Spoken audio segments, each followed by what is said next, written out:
What's up, YouTube?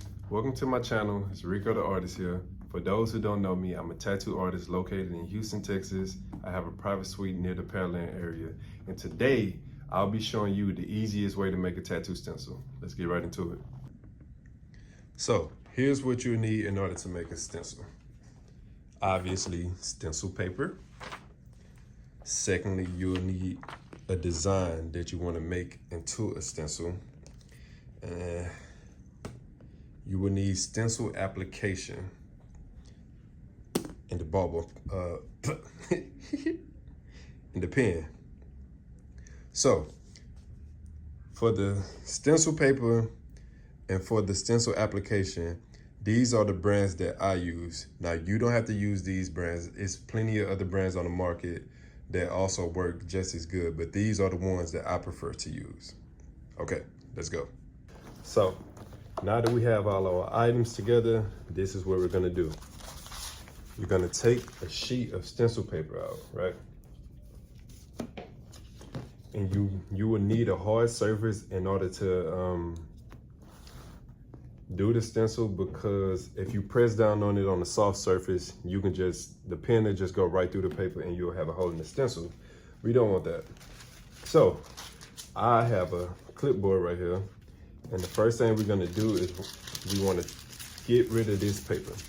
This is called an onion paper. Some people like to use this for a stencil, but me personally, nah. So I throw it away. So we got rid of that. We're gonna take the stencil. I printed this out. We're gonna take this and we're gonna trace over all the lines. So I'm gonna speed this up.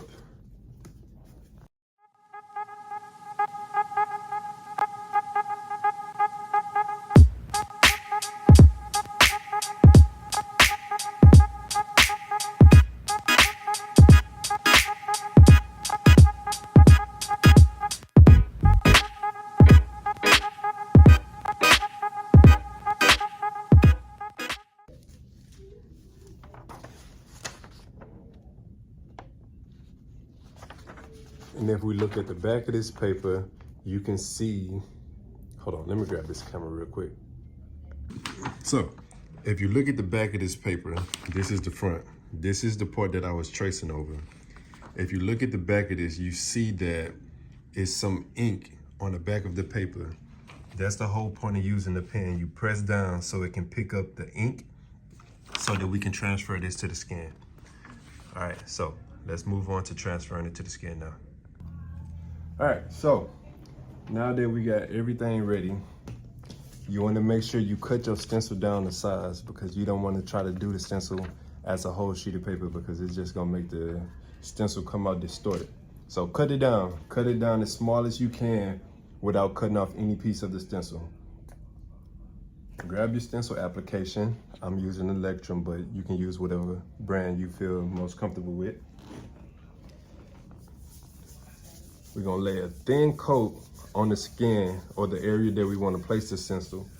Nothing too heavy, because it'll smear the stencil and it'll be too watery and the stencil will just come right off. So nothing too heavy, just a thin coat. And we're gonna place the stencil and press down on it.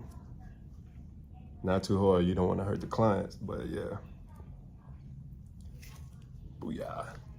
Then we just gonna carefully lift this up like such. See what I'm saying? So let me move this camera so y'all can get a better angle. So as you can see, the stencil is laid nicely, but that's what you want to avoid. I had a little too much stencil right there, so it came out glumpy, and like I said, it'll wipe away. But that's it. That is how you do a stencil.